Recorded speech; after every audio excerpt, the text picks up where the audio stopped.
नमस्कार मित्रांनो. तर तुम्ही जर ड्रायव्हर असाल तर तुम्ही हा व्हिडिओ पाहिला असेल किंवा नक्कीच ही गोष्ट ऐकली असेल की 1-2-3 दिवसा अगोदर पुणे येथे एका टुरिस्टची गाडी होती जी की MH04 ची पासिंग होती. तिला जवळपास तब्बल 18,000 रुपये फाईन मारलेला आहे.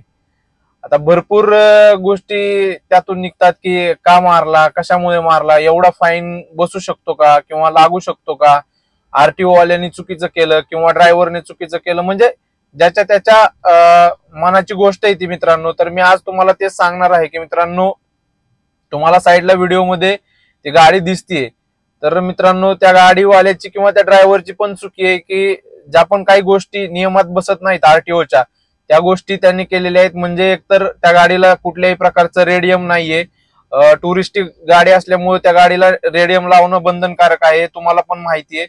किंवा समजा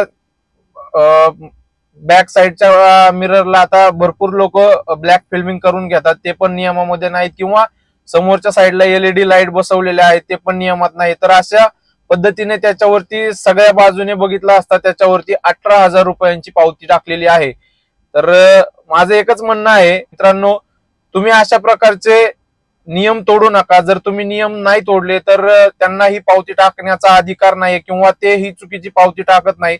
आणि एक आरटीओ अधिकाऱ्यांना पण माझं सांगणं आहे की सर, बऱ्याच गाड्या म्हणजे जवळपास रस्त्यावरील 10 गाड्यापैकी 2 किंवा 5 गाड्यांना तर ब्लॅक फिल्मिंग आहे, तुम्ही बघू शकता. मग ती प्रायव्हेट असू द्या किंवा टुरिस्टची गाडी असू द्या, तर किंवा एकदम भारी भारी गाड्या थार फॉर्च्युनर सारख्या गाड्यांना पण भरपूर असे ऍक्सेसरीज केलेले आहे किंवा भरपूर अशा ब्लॅक फिल्मिंग असतात. तर आमचं एवढंच म्हणणं आहे, तुम्ही ज्या प्रकारे या गाडीवरती फाईन मारला त्या प्रकारे तुम्ही मारतच असताल, पण जर अशा गोष्टी व्हायरल झाल्या किंवा जर सगळ्यांना समजलं की हा आपल्या गाडीवरती फाईन पडू शकतो तर खूप चांगलं होईल आणि या गोष्टी लवकरात लवकर बंद होतील. तर माझी एक नम्र विनंती आहे की सर, तुम्ही टुरिस्ट असू द्या किंवा प्रायव्हेट गाडी असू द्या असा भेदभाव न करता किंवा गरीब श्रीमंत असा भेदभाव न करता प्रत्येक गाड्यावर जो नियम मोडतो त्या गाडीवरती जर फाईन मारला किंवा त्या गाडीला जर ज्याप्रमाणे या गाडीला तुम्ही चौकीमध्ये घेऊन गेले त्याप्रमाणे जर त्या गाड्यांना चौकीमध्ये तुम्ही घेऊन गेले